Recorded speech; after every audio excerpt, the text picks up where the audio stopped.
Aún recuerdo cómo las luces destellaban en las vitrinas de la joyería Marwood, reflejando colores como diamantes sobre el suelo de madera pulida. Durante 15 años, esas vitrinas fueron mi orgullo. Conocía cada pieza en la tienda su peso, su corte, sus imperfecciones. Para mí, no eran solo joyas, sino historias atrapadas en piedra. Cuando mi hija, Nayeli, se unió al equipo, pensé que le estaba pasando un legado. Era rápida con los clientes, segura de sí misma, y creí que tal vez llegaría a amar este trabajo tanto como yo. El collar llegó un jueves por la mañana, una pieza valuada en 20 millones de pesos, diamantes blancos engastados en platino, del tipo que silencia una habitación al ser revelado. Lo manejé con cuidado, lo registré en los libros, lo guardé bajo llave. Para la noche, ya no estaba. El pánico que recorrió la tienda fue algo que nunca había visto. Llamaron a la policía. Los empleados buscaron por todas partes. El rostro del dueño pálido de furia. Horas después, un oficial me llamó al fondo. Ahí, en mi casillero, envuelto en una bolsa de terciopelo, estaba el collar. Las rodillas casi se me doblaron. Juré que no era mío, que no lo había tocado más allá de registrarlo. Pero la evidencia estaba ahí, clara y condenatoria. En el juicio, la traición llegó envuelta en lágrimas. Nayeli subió al estrado, temblando como si su corazón se rompiera. Su voz se quebró al decir que deseaba que no fuera cierto, pero que había visto señales de mis dificultades, que tal vez había actuado por desesperación. Luego bajó la cabeza y susurró palabras que me perseguirán hasta que muera. Nunca pensé que mi propia madre pudiera traicionarnos. Su actuación selló mi destino. Los ojos del jurado pasaron de ella a mí, no con lástima, sino con un juicio ya decidido. La sentencia cayó rápido: 10 años en prisión. 10 años por un crimen que no cometí. 10 años robados por la hija en la que una vez creí que llevaría mi nombre con orgullo.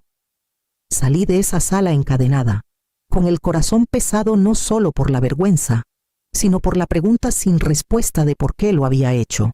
La puerta de la celda se cerró con un clan, y con eso comenzó el largo desmoronamiento de mi vida. Las primeras noches en prisión estuvieron llenas de gritos los míos. Proclamé mi inocencia a guardias que no les importaba, a mujeres que se reían y me decían que todas aquí decían lo mismo.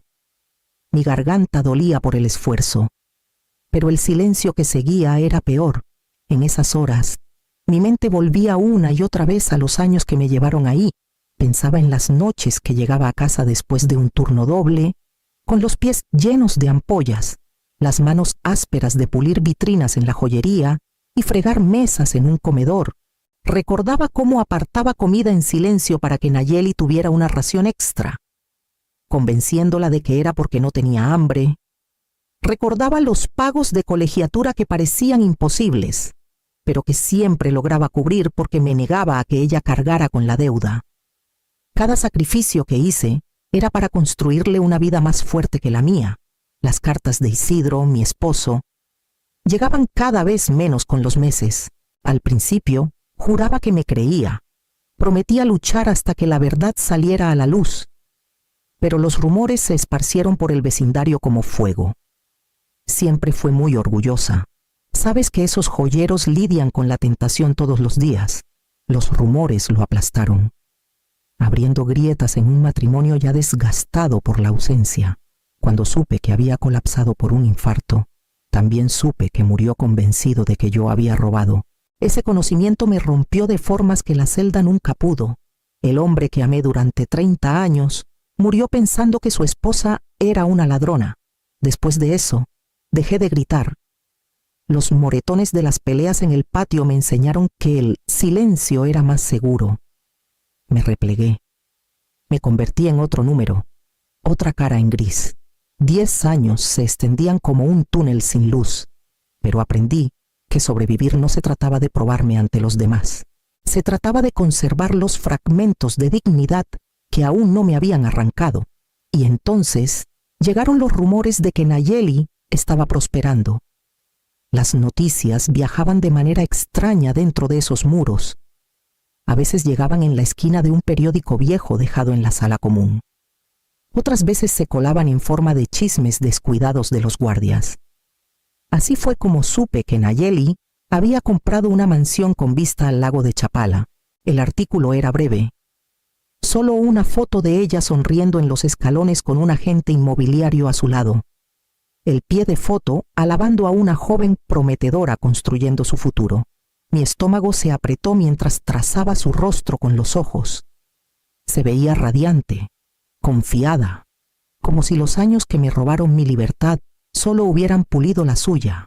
Otras internas murmuraban cuando me veían mirar. Para ellas, era prueba de mi culpa. ¿Cómo más podría mi hija permitirse un lugar así, a menos que hubiera vendido el collar robado? No podía discutir. Cualquier palabra en mi defensa sonaba como excusa. Por las noches, acostada en el colchón delgado, imaginaba los pasillos de esa mansión. Me figuraba candelabros brillando sobre salones llenos de risas, salones que nunca vería. Me preguntaba si ella les decía a sus invitados de dónde venía el dinero, o si enterraba la verdad bajo copas de vino y suelos de mármol pulido.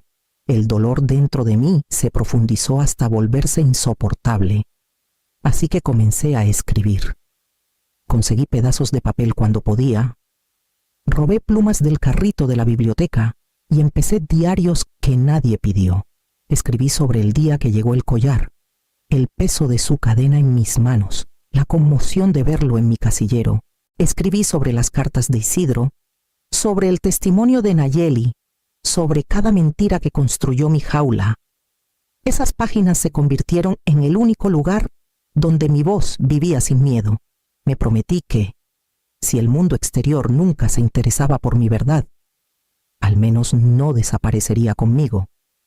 Y aún así, mientras llenaba página tras página, la imagen de la mansión de Nayeli me perseguía, un palacio construido sobre mi ruina, erguido con orgullo mientras yo me desvanecía tras las rejas. Fue en esas noches de escritura cuando comencé a preguntarme qué quedaría de mí cuando las puertas finalmente se abrieran. Las puertas se abrieron con un crujido que resonó en mis huesos. Habían pasado 10 años y salí con nada más que una caja de cartón con mis pertenencias, unas pocas cartas, mis diarios desgastados y un suéter que ya no mantenía su forma. El aire se sentía más fresco, más brillante, casi extraño.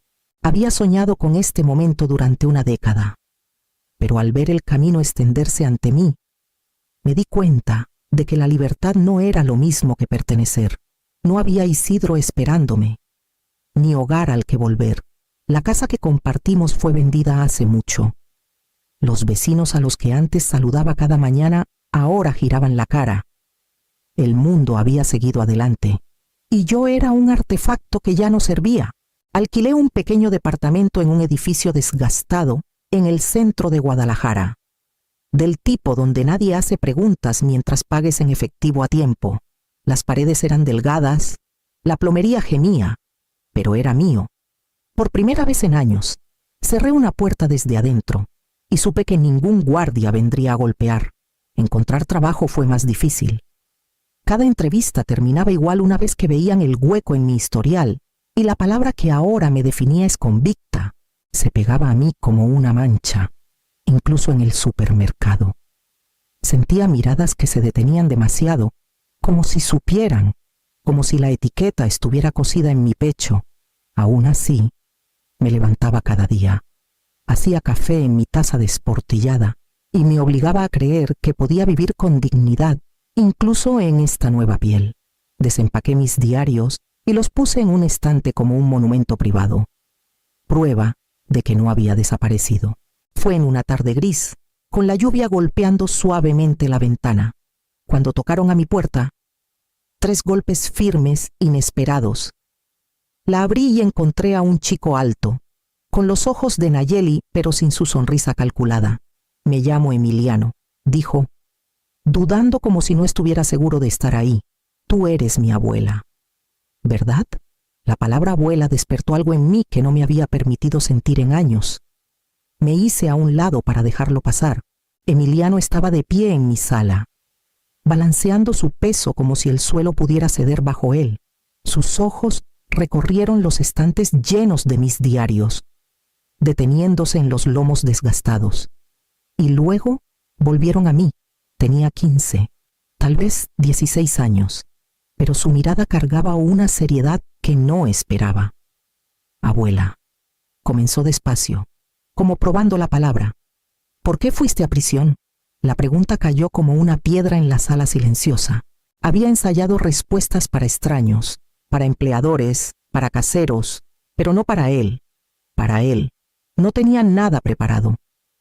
Tu mamá me dijo que tomaste algo que no era tuyo, continuó, con voz insegura, pero nunca tuvo sentido. No le gusta hablar de eso. Cuando pregunto, cambia el tema. Lo miré sus manos metidas torpemente en los bolsillos, su mandíbula firme con una terquedad que me recordaba a Isidro. Mi pecho se apretó. Él merecía la verdad, pero la verdad desmoronaría la vida que él creía conocer. En cambio, le hice un gesto para que se sentara y abrí una de mis pequeñas cajas de madera donde guardaba piedras sueltas, piezas de práctica de la joyería. Emiliano se inclinó, con los ojos muy abiertos mientras sostenía un zafiro bajo la luz. ¿Ves cómo cambia de color según el ángulo?, le expliqué, poniéndolo en su palma. Así sabes que es real. Una piedra verdadera no necesita fingir. Su boca se curvó en una media sonrisa. Mamá nunca me mostró algo así. Dice que las joyas son solo decoración, pero tú hablas de ellas como si estuvieran vivas. Quise contarle todo que su madre había construido su mansión sobre mi ruina, que sus lágrimas en el juicio fueron mentiras, pero vi al chico que aún era, atrapado entre la niñez y la adultez, y supe que las palabras dichas demasiado pronto podían herir más que sanar.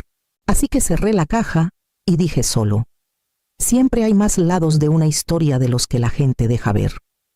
Un día lo descubrirás por ti mismo.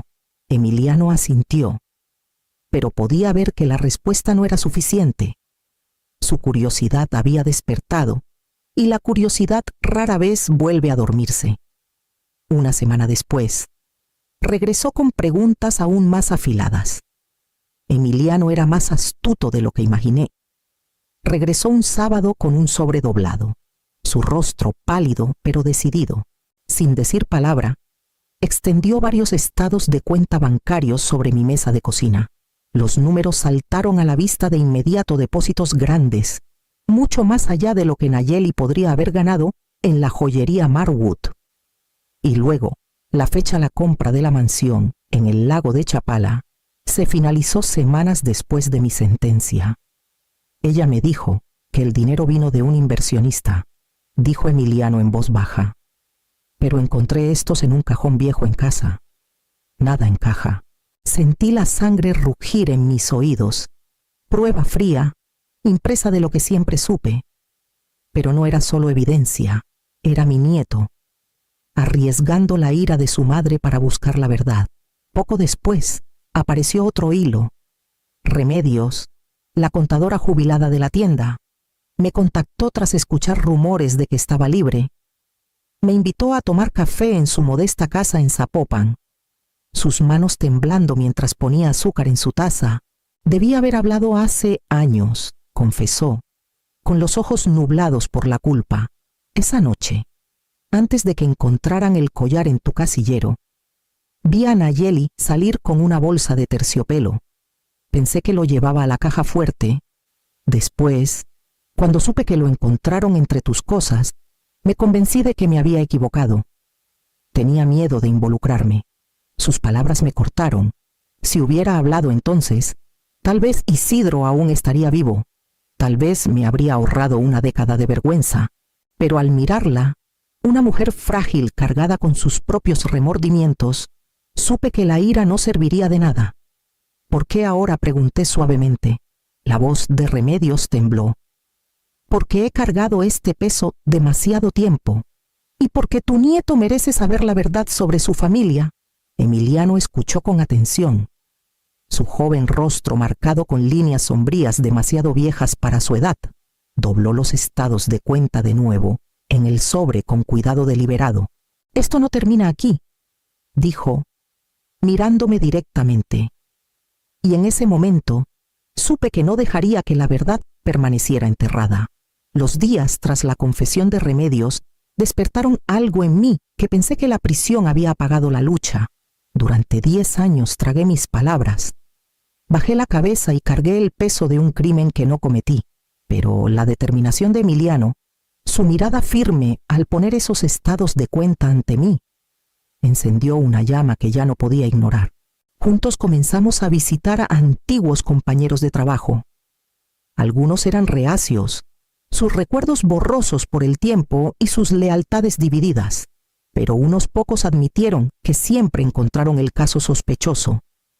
Uno recordaba cómo Nayeli fue la única cerca de la caja fuerte esa noche.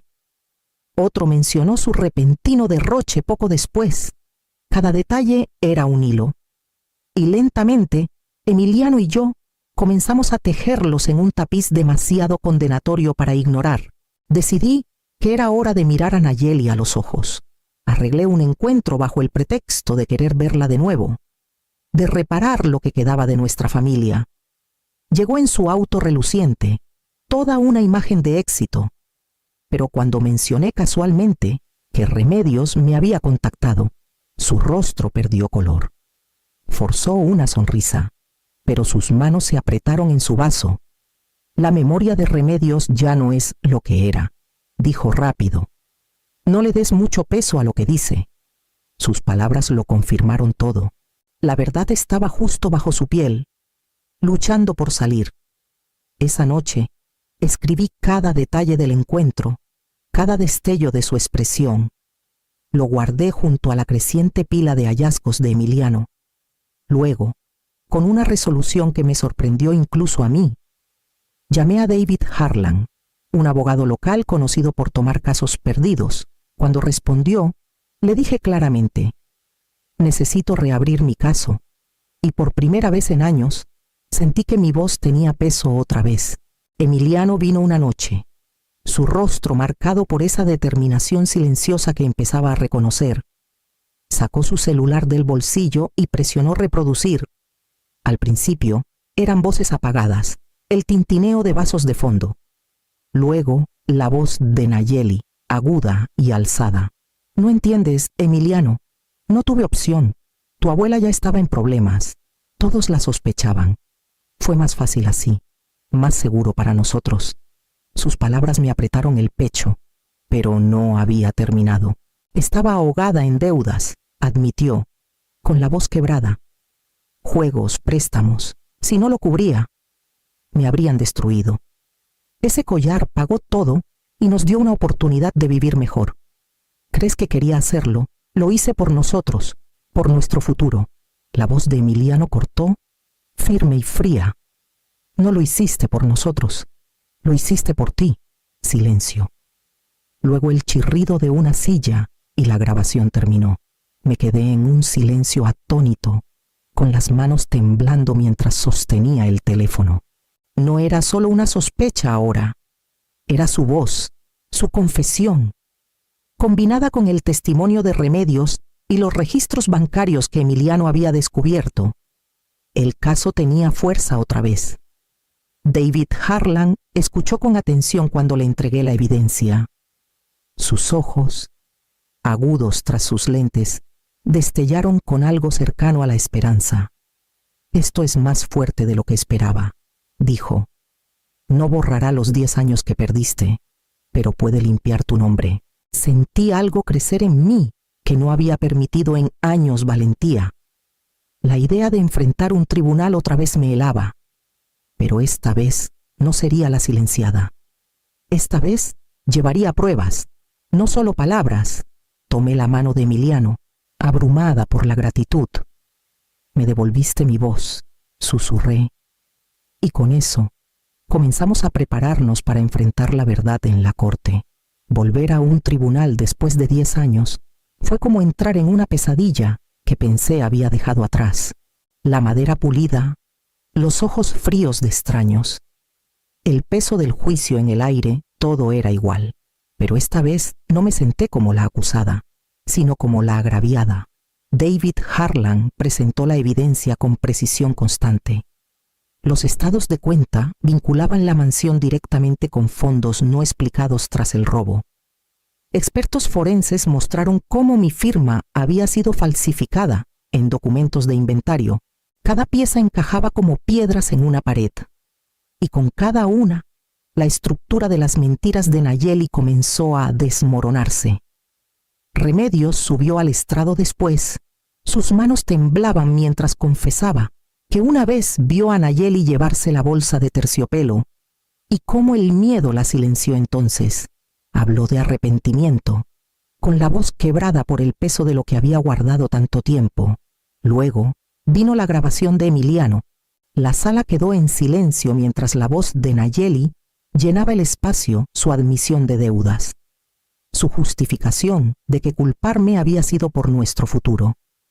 Al final de la reproducción, Nayeli estaba encorvada, con lágrimas surcando el rostro que una vez había mostrado tan confiada al jurado.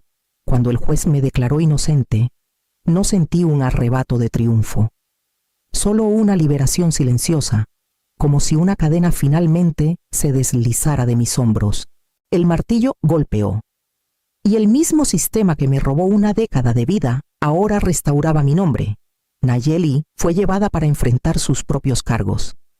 La mansión confiscada para pagar lo que se había tomado. La observé sin regocijo, solo con el cansado conocimiento de que la verdad finalmente habló más fuerte que sus mentiras. Y cuando salí de ese tribunal, Emiliano estaba esperándome. Los días después del juicio se movieron de manera diferente, como si el aire mismo se hubiera aligerado.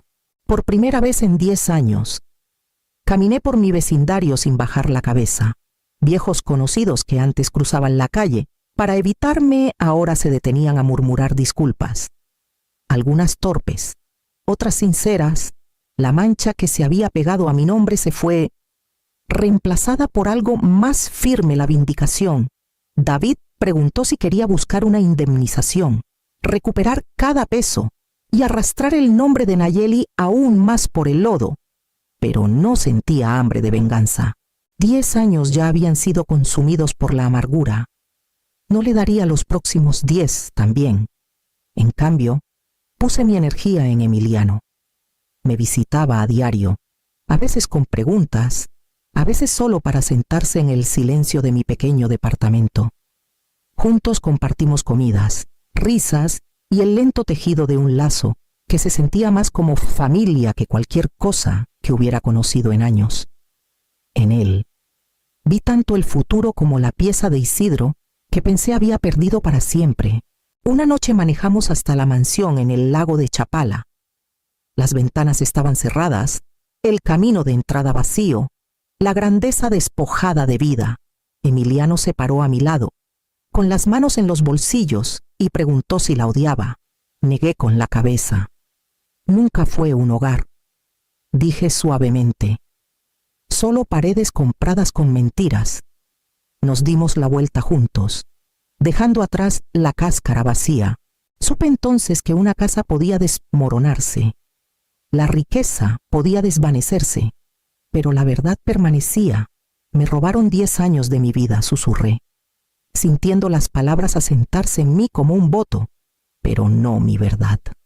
Y la verdad siempre construirá el único hogar que vale la pena habitar.